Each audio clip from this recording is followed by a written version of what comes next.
Bonjour, bienvenue dans Le Monde devant soi, le rendez-vous géopolitique de Slate.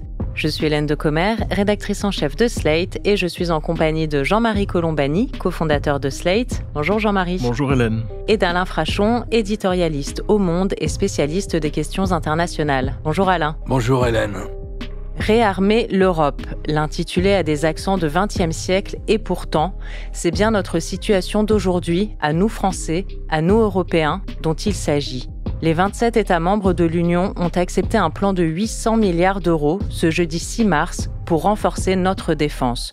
Une décision prise à l'unanimité, une décision historique qui dit bien l'urgence dans laquelle nous nous trouvons. Car face au désengagement américain et à un Vladimir Poutine qui refuse tout cessez-le-feu en Ukraine, l'Europe n'a plus vraiment le choix. Alain Frachon, qu'est-ce que ça peut donner sur le terrain, ce réarmement de l'Europe ? On comprend bien l'impulsion donnée par l'UE, mais ensuite, il y a toute la mise en œuvre.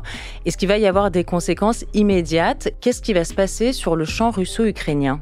Alors le champ russo-ukrainien, c'est l'actualité immédiate, c'est la conjoncture immédiate. Donc c'est pas concerné par cette planification à long terme pour un réarmement des pays de l'Europe. C'est pas concerné par ça parce que la planification à long terme, c'est 5 ou 10 ans. Donc c'est cette somme qui est évoquée, dont on pourra parler plus tard, elle n'entre pas en vigueur avant au minimum 5 ans. Elle se traduit pas matériellement. Elle entre en vigueur peut-être très rapidement, mais elle se traduit pas matériellement avant 5, voire 10 ans. Si vous voulez, par exemple, pour fabriquer un Patriot, vous savez, c'est l'arme, c'est un missile anti-aérien.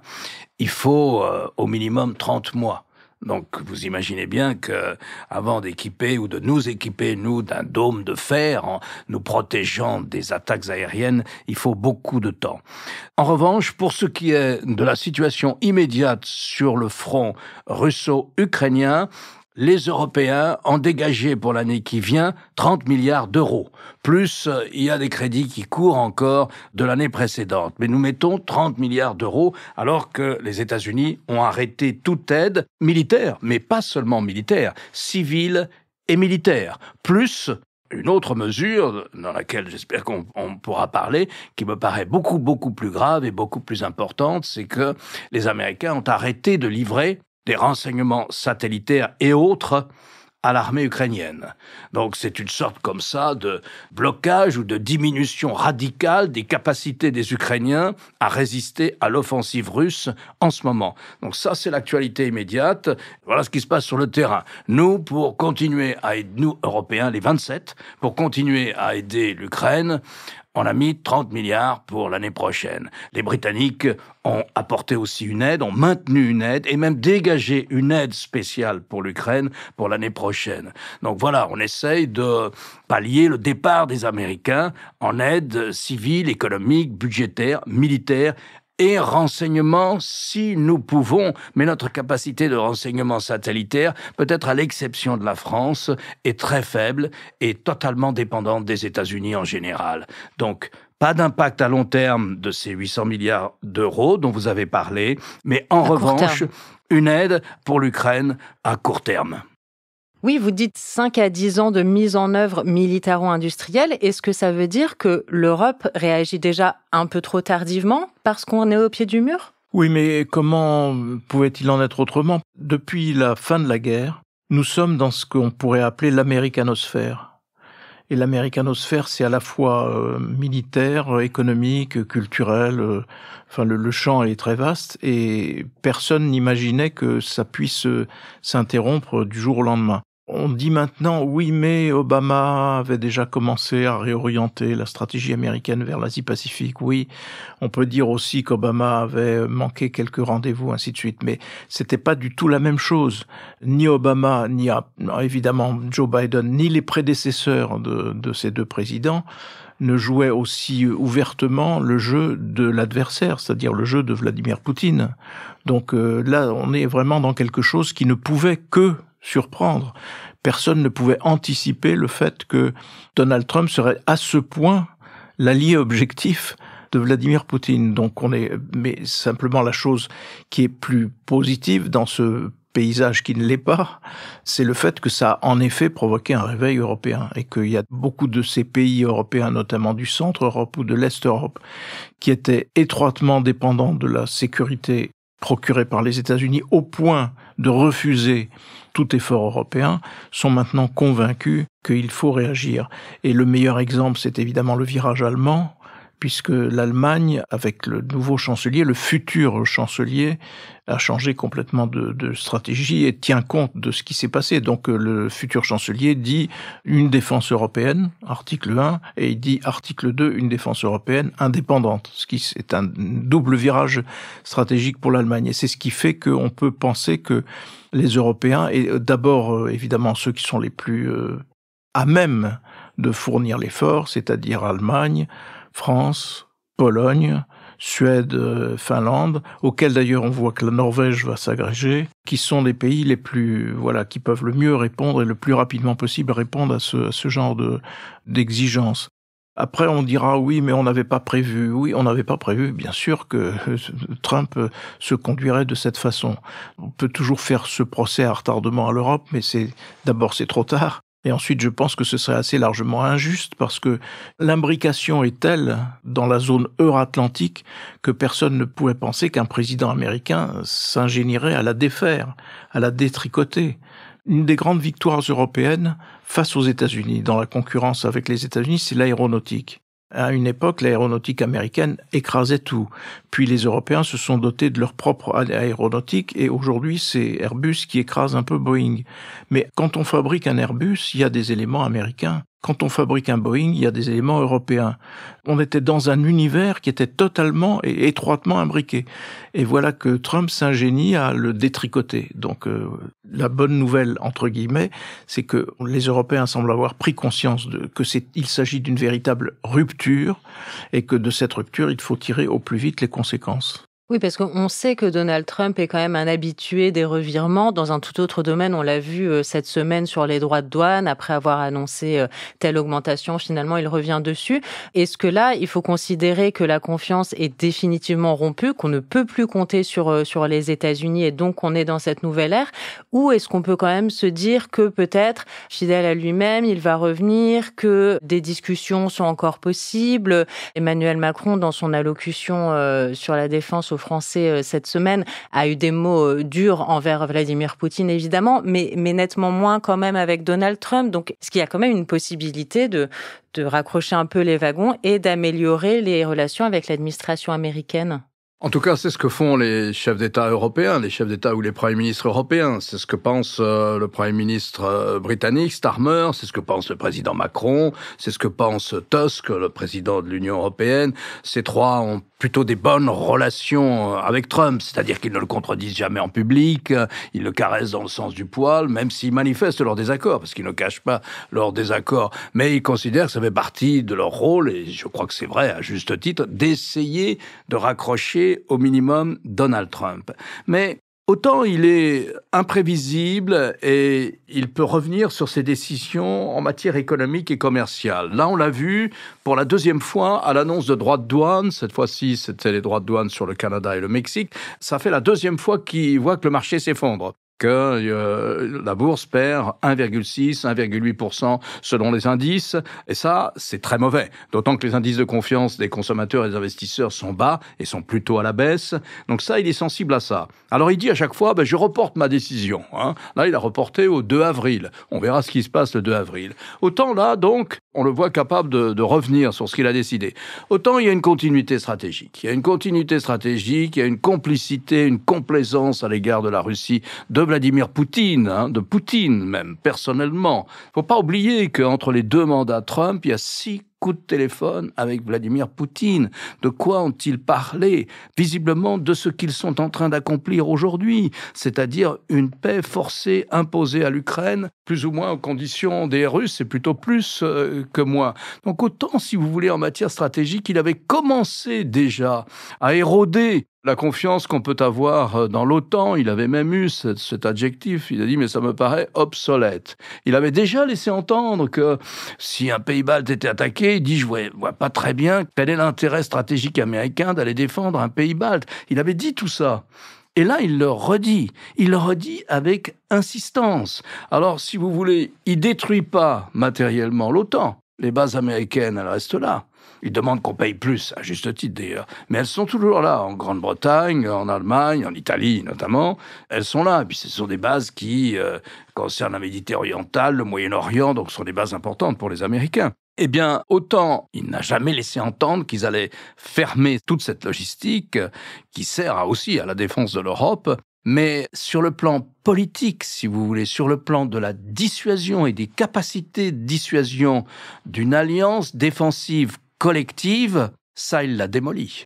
Il l'a démoli avec insistance. Et jeudi dernier, alors que se réunissait le Conseil européen qui a décidé cette politique d'investissement à long terme dans les industries de la défense dont vous avez parlé, Hélène, en plein milieu de ce Conseil, il dit, mais écoutez, franchement, la solidarité, moi je vois pas pourquoi les États-Unis seraient solidaires d'un pays européen, membre du pacte, parce que ce pays, si nous sommes attaqués, nous les États-Unis, il fera rien. Et d'ailleurs, je vois pas ce qu'il pourrait faire. Donc, ça va pas. Il a démoli l'Alliance Atlantique. Il l'a démoli dans sa capacité à dissuader une attaque sur un de ses membres. Il n'a pas besoin de sortir de l'Alliance. Il n'a pas besoin de fermer les bases si elles peuvent encore lui servir. Ça a suffi. Donc voilà. Et sur ce chapitre-là, pour répondre à votre question, à ce chapitre-là, il n'a pas changé. Il est dans la continuité de sa défiance, voire de son hostilité au pacte transatlantique. Je précise que Donald Trump se trompe quand il dit que les pays membres de l'OTAN n'interviendraient pas. Au lendemain du 11 septembre 2001, on est intervenu en Afghanistan par solidarité. Et on a même évoqué l'article 5 à ce moment-là. Alors les Américains ont dit « bon, mais c'est pas la peine, vous le faites très bien », mais on a évoqué l'article 5 à ce moment-là. Revenons un peu, messieurs, si vous le voulez bien, au cœur de ce plan Réarmer l'Europe. Il y a la question cruciale du financement qu'on a commencé à amorcer. C'est un plan à 800 milliards d'euros, dont 150 milliards de prêts. Ça veut dire la possibilité pour les États membres d'accroître sensiblement leurs dépenses militaires sans que ce soit pris en compte dans le calcul du déficit public, limité en principe à 3% de leur PIB. On est sorti là à une vitesse grand V du dogme de l'orthodoxie budgétaire, cher notamment aux Allemands. Là aussi, on est dans une nouvelle ère ? Oui, c'est aussi un des changements marquants en Allemagne, puisqu'ils adaptent en effet leur conduite de politique économique, ils l'adaptent à cette nouvelle donne et au fait qu'il va falloir en effet financer lourdement un effort de défense. Il y a un précédent quand même, donc parce qu'on s'interroge beaucoup aujourd'hui sur comment on va financer tout ça, etc. Il y a un précédent, c'est la lutte contre le Covid. Et la lutte contre l'épidémie de Covid avait commencé par justement une levée de fonds et un emprunt européen qui a permis aux uns et aux autres de passer cette crise et d'y résister dans de bonnes conditions. Donc il y a cet aspect-là qui est majeur. Il y a aussi l'aspect qui est que, on a vécu pendant des années et des années avec des polémiques stériles sur les 3%. Le fait que les pays européens devaient limiter leur déficit public à 3% du produit intérieur. En disant, mais c'est ce qui brime les populations, c'est ce qui bride les efforts de chacun des pays, et ainsi de suite. Ces 3%, en cas de crise, on s'en débarrasse aussitôt. Ça avait été le cas pour le Covid, et c'est le cas de façon plus pérenne maintenant que l'on dit les dépenses qui vont être engagées pour financer l'effort de défense, pour mettre à niveau la défense et constituer cette défense européenne, seront hors concours en quelque sorte, hors comptabilité des déficits. Donc donc on fait les choses comme on doit les faire. Alors, cela dit, il y aura une partie emprunt, nécessairement, comme pour le Covid, mais il y aura une partie aussi que devront financer les États eux-mêmes. Et c'est là qu'on va arriver, évidemment, au bon vieux débat public, notamment en France, où vous avez des voix qui s'élèvent déjà, avant même que quoi que ce soit ne soit engagé, pour dire « Ah oui, mais tout cela, c'est fait quand même pour tordre le bras de l'État-providence, pour se débarrasser de l'État-providence, comme si ça devait être à l'ordre du jour. » Donc, chacun retrouve évidemment ses marottes ou ses obsessions pour évidemment justifier qu'on ne fasse rien finalement. Et donc, on va se trouver devant ce débat-là, où vous avez déjà d'ailleurs les extrêmes qui sont postés, la France insoumise qui explique que tout ça, ça signifie l'austérité pour nous, et puis où vous avez l'extrême droite qui est, elle, partagé entre deux hommes forts, puisque dans son culte des hommes forts, il y a plus seulement Poutine, maintenant il y a aussi Trump, et donc ça c'est une autre complication, mais ils disent, au fond, ils disent la même chose, ils essaient de décrédibiliser tout ça, alors même que l'effort devrait être, consenti par tout le monde, parce que la situation est plus que grave, en fait, la situation peut devenir rapidement tragique. Mais il y aura évidemment un débat en France aigu sur ces questions mais pas seulement en France. Oui, absolument. La France, simplement, elle a une tradition dans ce domaine. La France lance toujours de grands emprunts patriotiques. Or, la France est un pays où l'épargne est surabondante. Elle est surabondante, ça se voit d'ailleurs dans nos chiffres de croissance, qui est insuffisante parce que la consommation est insuffisante. Donc, probablement, on ira vers cela plutôt que vers des cures d'austérité qui viendraient contrarier, au fond, l'effort de défense qui sera demandé. Et cette situation, comme vous le disiez, risque de se poser aussi dans les autres pays. Alain Frachon, est-ce que la belle unité au sommet de défense européen de ce jeudi 6 mars risque de s'étioler un petit peu quand il s'agira de mettre concrètement la main au portefeuille ? C'est vraisemblable. Je ferai deux remarques là, un peu dans la suite de ce que disait Jean-Marie. C'est-à-dire que si vous quittez la France pour aller en Scandinavie, pour aller dans les pays baltes, pour aller en Pologne, pour aller en République tchèque, par exemple, et évidemment en Allemagne, je crois que je l'ai dit, vous n'avez pas les mêmes réactions qu'en France. En France, les premières réactions au discours du président Macron, qui essayait de faire un portrait de l'état de la menace, au fond, ça a été de dire « mais c'est du baratin, mais il exagère, les chars russes ne sont pas aux portes de Paris, ni d'ailleurs, mais il n'a jamais dit que les chars russes étaient aux portes de Paris. Il a fait un tableau assez réaliste de la menace russe, ce à quoi se sont opposés le Rassemblement national, les plus brutalement, Jean-Luc Mélenchon, Nicolas Sarkozy, l'ancien ministre Morin, prêtant au président Macron un mot qu'il n'a jamais eu. Il n'a jamais dit que les chars russes étaient aux portes de Paris. Pour autant, il a décrit la menace russe telle qu'elle était. Est-ce que la France peut se permettre de vivre dans une Europe dominée par un État révisionniste, la Russie, et qui dessine les frontières à son gré, et qui dit « toi, tu as le droit d'être dans l'OTAN, toi, tu n'as pas le droit, toi, tu peux être dans l'Union européenne, toi, tu n'as pas le droit d'être dans l'Union européenne », et qui continue son œuvre de déstabilisation jour après jour après jour, comme ne veut pas le voir toute une partie de la classe politique française. Si vous dites ça, on vous accuse de russophobie. Mais comme l'a dit très bien le ministre de la Défense, je vous défie, Hélène, de trouver un officier français ou un agent des renseignements français qui ne vous présente pas la Russie comme une menace. Et encore moins un stratège qui étudie la position de la Russie à l'égard des frontières en Europe. Mais en France, on considère qu'une partie de la population, enfin une partie de nos élites publiques et privées, une partie de nos élites publiques et privées, ont toujours, pour des raisons diverses, ont toujours sous-estimé la menace russe. Vous pouvez prendre les noms que j'ai évoqués et regardez lequel parmi ces personnages publics, qui appartiennent tous aux élites publiques ou privées, lequel avait dit « oui, il est possible que la Russie attaque l'Ukraine ». Non, aucun. Tous nous disaient au contraire « mais vous n'y pensez pas, la Russie n'attaquera jamais l'Ukraine ». C'est la même partie de nos élites qui sous-estime systématiquement la menace que présente la Russie pour nos alliés au sein de l'Union européenne, pour des pays alliés et amis de la France au sein de l'Union européenne. Donc voilà, on n'apprécie pas la menace de la même manière, c'est vrai, à Riga qu'à Paris. Oui, c'est juste. Et c'est pourquoi, deuxième remarque, c'est pourquoi à mon avis, la France, avec raison d'ailleurs, et sans que l'Union européenne ne s'y oppose aucunement, a décidé d'aller vers cette défense européenne. Alors, d'aller vers cette défense européenne, ça ne veut pas dire une armée européenne, non. Ça veut dire des investissements pour être capable de se défendre dans les 5 ou 10 ans ou 15 ans qui viennent, compte tenu du départ des Américains. Donc, ce sont des investissements lourds, des investissements dans la technologie, des investissements dans les blindages, des investissements dans l'aéronautique et dans la défense antiaérienne, de la technologie, etc. Il y a à peu près toutes les ressources qu'il faut en Europe. Et il y a vraisemblablement les moyens financiers aussi en Europe. Donc, on devrait être capable de faire ça. Ça s'appelle pas une armée européenne, mais ça s'appelle, si vous voulez, s'équiper militairement. Il faut en plus, après, qu'il y ait des normes communes, qu'il y ait une interopérabilité des matériels, etc., etc. Mais on a les moyens techniques de faire ça sur le sol européen. Oui, je pense qu'on a les moyens techniques, là. Il y a des secteurs dans lesquels on est faible.